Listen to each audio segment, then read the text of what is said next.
इस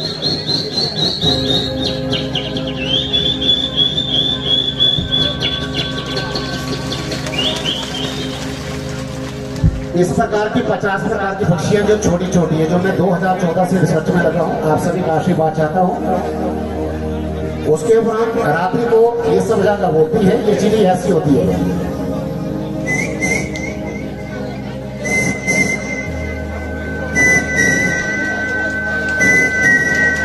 इस तरह से। और गर्मियों के दिनों में यहाँ आपके मेहमान नवाजी के लिए बहुत सारे पक्षी आते हैं। कोयल आती है तो कोयल कैसी रहती है?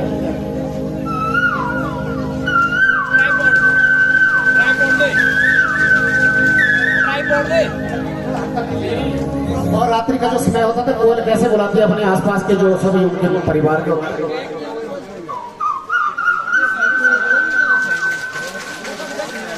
तो दूसरी जगह से ऐसी वॉइस निकलती है जो दूसरे परिवार।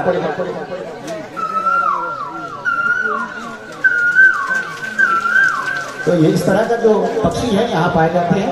और पपी यहाँ देखें,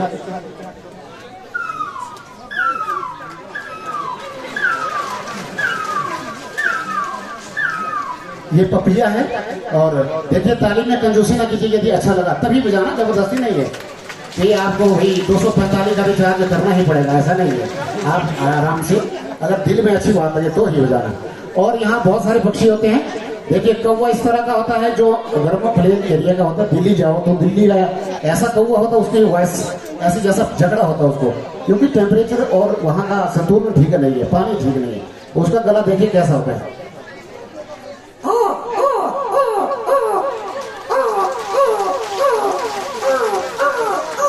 ऐसा। और जो यहाँ का आपका एरिया है जो स्वच्छ वातावरण में है, इसका कैसे होता है? देखिए, आजकल यहाँ वो मिल रहा है ना खाने को, तो कैसे उगाते हैं?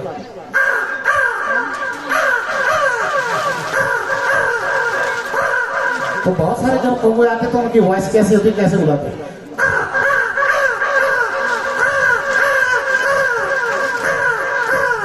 इस तरह की वॉइस होती है उनकी। और एक आपके गर्मियों में मैंने यहाँ देखा, मैं जो परसों चौथे यहाँ से नीचे गया तो अमीगढ़, तो ऐसा कुप्पू होता है ना, वो कुप्पू होता है, जानते हैं कुप्पू? तो कैसी बात?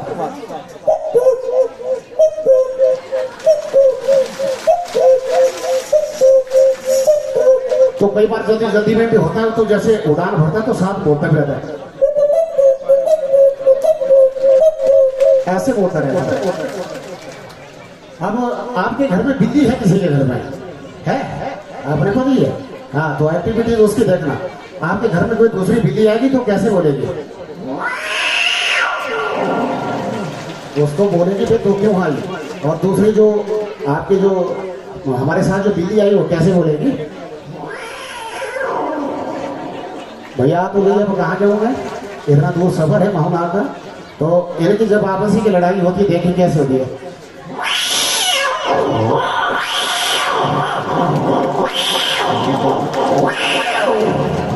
इस तरह की इनकी वॉइस होती है।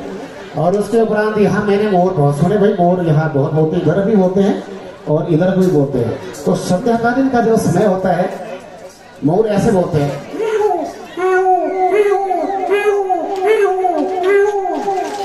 उनके साथ जो मोरनी रहती है, मोरनी की वॉइस ऐसी होती है। तो मोर अपने परिवार को रात को बुलाता है तो कैसे बुलाता है?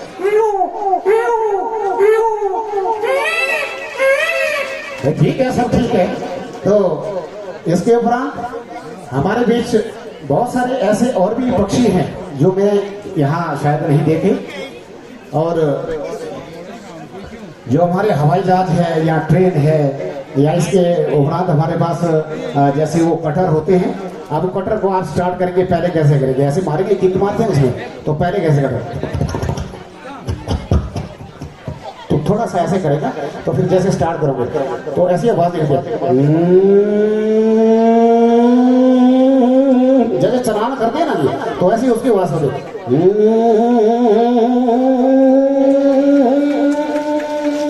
कुछ आवाज सुनाई नहीं देगी। मेरे पास समय बहुत कम है, और जब कभी आपके इस क्षेत्र में आना होगा, क्योंकि यहाँ बहुत सारी व्यवस्था है, तो मैंने आपसे वादा किया था कल कि आपके लिए जरूर हम जितने हमारे पास होगी। चलो मेन आपको सुना दी है। और उसके उपरांत जब भोलेनाथ कभी महाकालेश्वर की कृपा होगी तो आपके बीच जरूर पधारेंगे। माता रानी का कल हमने दर्शन किया, बहुत अद्भुत लगा और मुझे ऐसा लगा कि मैं कहीं जन्नत में आ गया हूँ। बहुत सुंदर अद्भुत बूटियों की खुशबू, और मुझे तो ऐसा नशा चढ़ गया था। मैंने कहा कि जो साथ वाले थे कोई ऐसी बूटी थी, मेरी तबीयत बिल्कुल ही खराब हो चुकी थी। और जितने हम यहाँ पार पहुंचे तो उतने में कार्यक्रम संपन्न हो गया था। तो चलिए आप सभी का पुनः से सभी से जो जितने कर भक्तवृंद बैठे, मैं आप सभी का दिल की गहराई से हार्दिक अभिनंदन और आप सभी का आशीर्वाद चाहता हूँ कि मुझे इस मुकाम को आगे जाने के लिए आप सभी के आशीर्वाद की आवश्यकता है। सन 2014 से इस कार्य को आगे सिरे चढ़ाने की कर रहा हूँ। अभी भगवान भोलेनाथ की जब कृपा होगी तो हिमाचल में आपके प्रति एक स्कूल में आऊँगा और ये जरूर आपके साथ शेयर करूँगा। बोलिए महाकालेश्वर महादेव की, आप अपने माता पिता की, आप अपने गुरु महाराज जी की, आप अपने इष्ट देव की। सीताराम।